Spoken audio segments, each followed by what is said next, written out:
Let's say it. Nay to the naysayers, the skeptics and cynics who said the January 6 hearings wouldn't matter.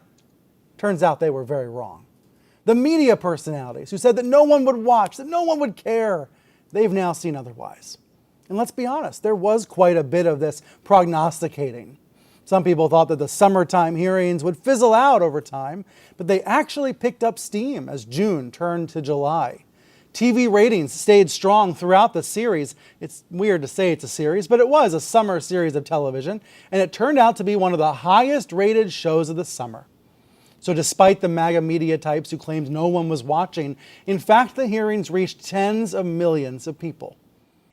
Wrong again, Mr. Potato Head. Sorry, not only were the ratings a bust, but now we have new polling that shows that the hearings had virtually no impact on changing the public's views whatsoever. We're going to take a look at those polls. We're going to see precisely why the lamestream media has egg all over their faces. And make sure to stick with me at the very end of this video when we'll find out the latest on the countdown to Liz Cheney's inevitable demise. You are not going to want to miss this. Greetings, everyone, patriots all across the globe. It's me, Dr. Steve, your patriot professor, here to help you to think better so you can feel better in this crazy and turbulent world. So if you haven't already done so, you know what to do. Make sure to smack that bell and subscribe button. Before we dive in here, gang, if you've got $50,000 or more in an IRA, 401k, or savings account, I mean, let's face it, and things are freaking scary out there. Biden's insane. He's printed more money in the past 2 years than the previous 100 years combined. The national debt has just hit a record $30 trillion, and inflation is the highest we've seen in 40 years. So obviously, if you have retirement savings, your money could be at serious risk. Click on that link below and talk to our friends over at Goldco to see how you could protect your retirement with gold and silver before it's too late. They're patriots just like us, and they want you to succeed so much that they're offering you up to $10,000 in free silver if you open up an account with them. But it is a limited time offer, so don't wait. Click on that link below or visit my special website, Turley Talks Likes Gold.com. All right, let's dive right in here. For months now, we've been keeping a very, very close eye on the J6 Kangaroo Committee, which is objectively nothing more than that. It's a kangaroo court that's investigating a man in order to find a crime rather than what impartial courts are supposed to do, which is investigate crimes in order to find out who's behind it. The J6 committee was a committee made up entirely of radical representatives, all of whom voted to impeach President Trump. That includes even the two Republicans, Liz Cheney and Adam Kinzinger, both of whom are mercifully on their way out. But everyone on that committee voted to impeach Trump, and they ended every single one of their televised hearings imploring their dwindling, sad, pathetic audience to oppose President Trump in the upcoming election. It was emphatically not a committee devoted to truth-finding. Even Newsweek published a piece calling it what it is. It was a witch hunt, plain and simple. But don't tell that to the lamestream media. No, outlets like CNN and MSNBC were giddy over the notion that Trump voters were increasingly being swayed by the dramatic revelations, the bombshells coming out of the committee. Listen to this from CNN's Mr. Potato Head himself, Brian Stelter, interviewing a so-called Republican strategist. Sarah, you've been out there conducting focus groups all summer long. How many have you conducted while these hearings were underway?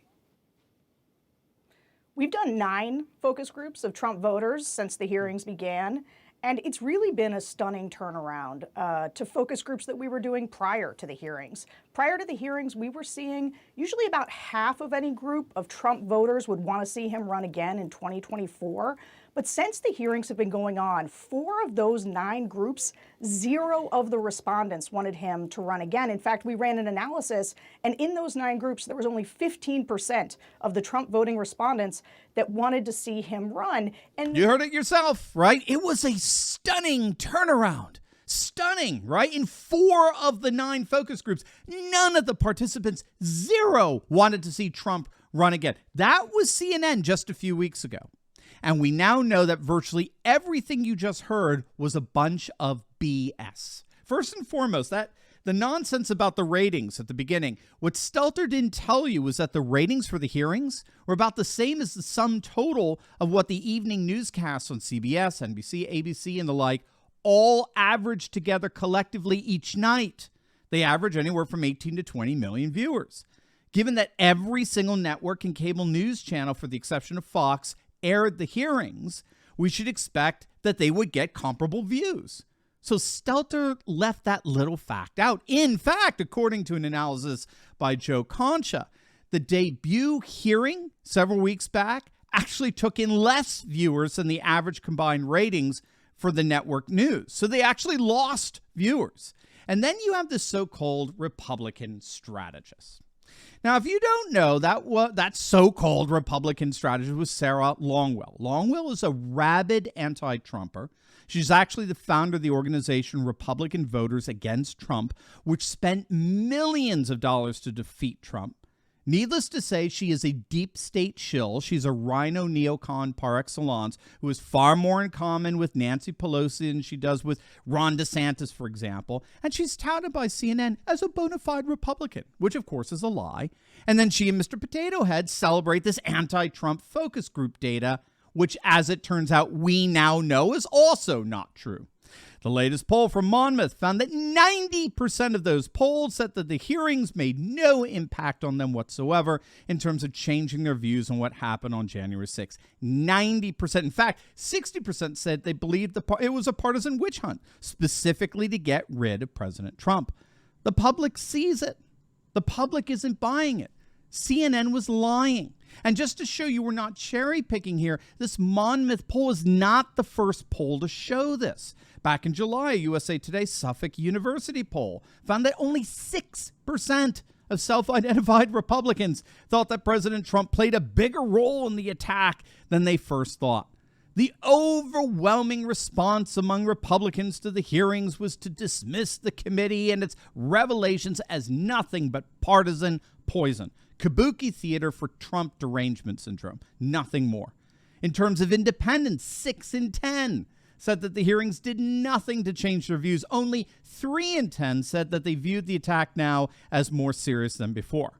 Moreover, a Harvard-Harris poll found that 53% of those polled considered the hearings biased, 63% felt Congress should be working on far more important matters, and an astonishing 67% said that the hearings were dividing our nation. And this came on the heels of a CBS poll that found that of all the concerns that voters had before the midterms, inflation, the economy, surging crime, abortion, Ukraine, of all the issues that voters could be concerned about, January 6th came in dead last. After all that effort by the mainstream media that did everything they possibly could, even hiring an ABC news executive to direct the first hearing, after all that sweat and sacrifice, voters couldn't care less. Even the repulsive Chris Wallace, who of course fled Fox News for CNN Plus, talk about a guy with bad judgment. Even Wallace, in his poor judgment, is seeing the writing on the wall for the J6 committee. Take a look. Election.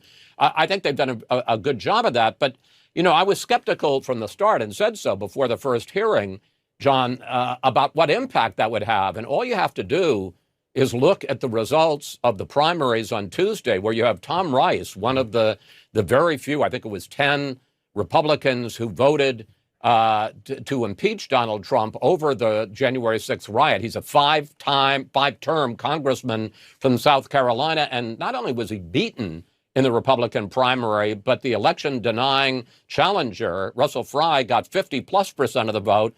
And this 5-term congressman, Tom Rice, got 25% for an incumbent. That's pretty bad. You also had election deniers winning, including for Secretary of State in the Republican nominee in Nevada, a swing state. So, you know, are they doing an effective job in making their case? Yes. Is it going to change people's minds?